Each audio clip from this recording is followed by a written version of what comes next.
Hi friends, இன்னைக்கு கதை பார்க்கலாமா? வாங்க. என் பெயர் ரம்யா. எனக்கு திருமணமாகி 2 வருடங்களில் என் கணவர் பிரகாஷ் ஒரு எதிர்பாராத கார் விபத்தில் இறந்து போனார். அந்த துயரத்திலிருந்து மீள முடியாமல் நான் முடங்கி கிடந்தபோது எனக்கு ஒரே ஆதரவாக இருந்தது என் கணவரின் தம்பி கார்த்திக் தான். கார்த்திக்கிற்கு அப்போது 19 வயது. கல்லூரியில் 2ஆம் ஆண்டு படித்து கொண்டிருந்தான். அவனுக்கு தாயும் இல்லை, தந்தையும் இல்லை. அண்ணன் பிரகாஷ் தான் அவனை ஒரு தந்தை போல வளர்த்தார். பிரகாஷின் மறைவுக்கு பிறகு அந்த வீட்டில் நானும் கார்த்திக்கும் மட்டுமே தனியாக வாழ வேண்டிய சூழல் ஏற்பட்டது. கார்த்திக் என்னை எப்போதும் சொந்த அக்கா போலத்தான் நடத்துவான். வீட்டிற்கு தேவையான காய்கறி வாங்குவது முதல் என் சோகத்தை போக்க ஆறுதல் சொல்வது வரை எல்லாவற்றையும் அவனே பொறுப்பாக செய்வான். ஒரு நாள் என் அம்மா சாந்தி என்னை பார்க்க வீட்டிற்கு வந்திருந்தார். வீட்டில் கார்த்திக் எனக்கு சமையலில் உதவி செய்வதையும் நாங்கள் இயல்பாக பேசுவதையும் பார்த்த அம்மாவுக்குள் ஒரு தயக்கம் வந்தது. கார்த்திக் கல்லூரிக்கு சென்றதும் அம்மா என் கைகளை பிடித்து கொண்டு ரகசியமாக கூறினாள், ரம்யா, நீ சொல்வதெல்லாம் சரிதான். அவன் நல்ல பையனாகவே இருக்கலாம். ஆனால் அவனுக்கு இப்போது 19 வயது ஆகிறது. அவன் ஒரு வாலிபன். நீயும் ஒரு இளம் விதவை. இந்த சமூகம் உங்களை ஒருபோதும் ஒரு நல்ல கண்ணோட்டத்துடன் பார்க்காது. அது மட்டுமில்லாமல் ஆண்களின் மனதை நம்ப முடியாது. நாளைக்கே அவன் மனதில் ஏதேனும் தவறான எண்ணம் வந்தால் என்ன செய்வாய்? அதனால் நீ உடனடியாக இந்த வீட்டை விட்டு என் வீட்டுக்கு வந்துவிடு என்றார். அம்மா சொன்னதை கேட்டு எனக்கு கடும் கோபம் வந்தது. அம்மா, கார்த்திக் என் தம்பி மாதிரி. அண்ணன் இல்லாத நேரத்தில் அவனை தனியாக விட்டுவிட்டு நான் எப்படி வருவேன்? அவனை பற்றி தவறாக பேசாதே என்று கூறி அம்மாவை அனுப்பி வைத்தேன். ஆனால் அம்மா விதைத்த அந்த சந்தேக விதை என் மனதிற்குள் ஏதோ ஒரு மூலையில் சிறு பயத்தை உருவாக்கியது. அம்மா சென்று சில நாட்கள் கழித்து கார்த்திக்கின் நடவடிக்கைகளில் பெரிய மாற்றங்கள் தெரியத் தொடங்கின. எப்போதும் என்னை பார்த்தால் புன்னகைக்கும் அவன் இப்போது என் கண்களை பார்த்து பேசுவதையே தவிர்க்கத் தொடங்கினான். ஒரு நாள் இரவு நான் என் அறையில் தூங்கிக் கொண்டிருந்த போது கதவு லேசாக திறக்கும் சத்தம் கேட்டது. நான் கண்ணை திறந்து பார்த்தபோது கார்த்திக் வாசலில் நின்று கொண்டு என்னை உற்று பார்த்து கொண்டிருந்தான். நான் திடுக்கிட்டு எழுந்து, கார்த்திக், என்ன வேண்டும் என்று கேட்டேன். அவன் பதற்றமடைந்து, ஒன்றும் இல்லை அண்ணி, கதவு திறந்திருந்தது, அதான் மூடிவிட்டு போகலாம்னு வந்தேன் என்று கூறிவிட்டு வேகமாக சென்று விட்டான். அதன் பிறகு தினமும் இரவு 12 மணி 1 மணி பின்னர் தான் வீட்டிற்கு வரத் தொடங்கினான். அவனிடம் மது வாசனை வீசியது. அவனது உடைகளில் பெண்களின் வாசனை திரவியத்தின் மனம் அடித்தது. கேட்டால் என் நண்பர்களுடன் வெளியில் சென்றேன், என் விஷயத்தில் தலையிடாதீர்கள் என்று கோபமாக பேசிவிட்டு சென்று விடுவான். அவன் நடத்தை எனக்குள் பெரிய சந்தேகத்தை ஏற்படுத்தியது. ஒருவேளை அம்மா சொன்னது உண்மைதானோ? கொழுந்தன் கார்த்திக் தன் வயதின் கோளாறால் என் மீது தவறான ஆசைப்படுகிறானா, அல்லது வேறு ஏதேனும் தவறான பழக்கங்களுக்கு அடிமையாகி விட்டானா என்ற பயம் என்னை இரவெல்லாம் தூங்க விடாமல் செய்தது. ஒரு நாள் நள்ளிரவு 2 மணி இருக்கும். கார்த்திக் குடித்துவிட்டு போதையில் வீட்டிற்கு வந்தான்.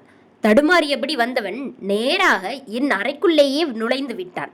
நான் பயந்து போய் கட்டிலில் இருந்து எழுந்தேன். அவன் என் அருகில் வந்து என் தோள்களை பிடித்து, அண்ணி, எனக்கு நீங்கள் வேண்டும். இந்த வீட்டில் நீங்கள் தனியாக கஷ்டப்படுவதை பார்க்க முடியல.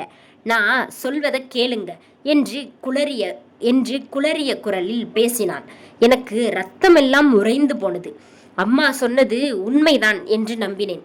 கார்த்திக், அறிவிருக்கா உனக்கு? நான் உன் அண்ணி, தம்பி மாதிரி நினைச்சேனே. இப்படி ஒரு கேவலமான எண்ணமா உனக்கு என்று கத்தி அவனை ஓங்கி ஒரு அறைந்தேன். அவன் கீழே விழுந்தான். ஆனால் எதுவுமே பேசாமல் தலை குனிந்தபடி தன் அறைக்கு சென்று கதவை பூட்டிக் கொண்டான். அன்று இரவு முழுவதும் நான் அழுது கொண்டே இருந்தேன். இனி இந்த வீட்டில் ஒரு நிமிடம் கூட இருக்கக்கூடாது. காலையில் அம்மா வீட்டிற்கு சென்றுவிட வேண்டும் என்று முடிவெடுத்தேன். மறுநாள் காலையில் நான் என் துணிகளை எல்லாம் பெட்டியில் அடுக்கிக் கொண்டிருந்தேன். கார்த்திக் தன் அறையிலிருந்து வெளியே வந்தான். அவனது கண்கள் சிவந்திருந்தன. அவன் கையில் ஒரு பெரிய கவரும் ஒரு கடிதமும் இருந்தன. அவன் என் முன்னால் வந்து நின்று, அண்ணி, நீங்கள் அம்மா வீட்டிற்கு போவதற்கு முன்னால் இதை படித்துவிட்டு செல்லுங்கள். நேற்று இரவு நான் நடந்து கொண்ட விதத்திற்கு என்னை மன்னித்து விடுங்கள். ஆனால் எனக்கு வேறு வழி தெரியவில்லை என்று கூறிவிட்டு நகர்ந்தான். நான் நடுங்கும் கரங்களுடன் அந்த கடிதத்தை திறந்து படித்தேன். அதில் எழுதியிருந்த வரிகள் என் நெஞ்சை பிளப்பது போல இருந்தன. அன்புள்ள அண்ணிக்கு கடிதம்.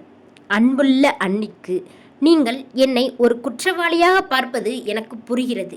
ஆனால் உண்மை அதுவல்ல அண்ணி. அண்ணன் இறப்பதற்கு சில நாட்களுக்கு முன்புதான் அவருக்கு ஒரு கொடூரமான நோய் இருப்பது தெரிய வந்தது. மருத்துவ செலவுக்காக அவர் பலரிடம் கடன் வாங்கியிருந்தார். அவர் இருந்த பிறகு அந்த கடன்காரர்கள் என்னை மிரட்டத் தொடங்கினார்கள். பணத்தை தராவிட்டால் உன் அண்ணியை தூக்கி சென்று விடுவோம் என்று மிரட்டினார்கள். உங்களுக்கு இந்த விஷயம் தெரிந்தால் நீங்கள் தாங்க மாட்டீர்கள் என்றுதான் நான் மறைத்தேன். இரவு நேரத்தில் நான் வேலைக்கு சென்றது ஒரு இரவு நேர விடுதியில் துப்புரவு பணியாளராகத்தான். அங்குதான் மது வாசனையும் பெண்களின் வாசனை திரவிய மனமும் என் உடையில் ஒட்டி கொண்டது. தினமும் சம்பாதித்த பணத்தை கொண்டு அண்ணனின் கடனை அடைத்து விட்டேன். ஆனால் இந்த ஊர் மக்கள் உங்களை பற்றி தவறாக பேசத் தொடங்கிவிட்டார்கள். கணவன் இறந்த பெண்ணும் வாலிப கொழுந்தனும் ஒரே வீட்டில் இருப்பது அசிங்கம் என்று வதந்தி பரப்பினார்கள். நீங்கள் இந்த வீட்டை விட்டு வெளியேற வேண்டும். அதற்கு என் மீது உங்களுக்கு கடும் வெறுப்பு வர வேண்டும் என்பதற்காகத்தான் நேற்றிரவு நான் குடித்தது போலவும் உங்களிடம் தவறாக நடப்பது போலவும் நடித்தேன். என் மீது கோபப்பட்டு நீங்கள் அம்மா வீட்டிற்கு சென்றுவிட்டால் உங்கள் வாழ்க்கை பாதுகாப்பாக இருக்கும். இந்த வீட்டில் இருக்கும் வரை இந்த சமூகம் உங்களை வாழவிடாது. இந்த கவரில் இருப்பது அண்ணனின் இன்சூரன்ஸ் பணம் மற்றும் கடன் அடைத்ததற்கான ரசீதுகள். இனி உங்களுக்கு எந்த ஆபத்தும் இல்லை. அண்ணி, என்னை மன்னித்து விடுங்கள். கடிதத்தை படித்து முடித்த போது என் கால்களுக்கு கீழே பூமி நழுவுவது போல் இருந்தது. கடனை அடைப்பதற்காக இரவு முழுவதும் கஷ்டப்பட்டு உழைத்து என் மானத்தை காப்பாற்ற தன் மானத்தையே அடகு வைத்து என் நல்வாழ்வுக்காக தன் மீதே பழியை போட்டு கொண்டானா என் தம்பி கார்த்திக்.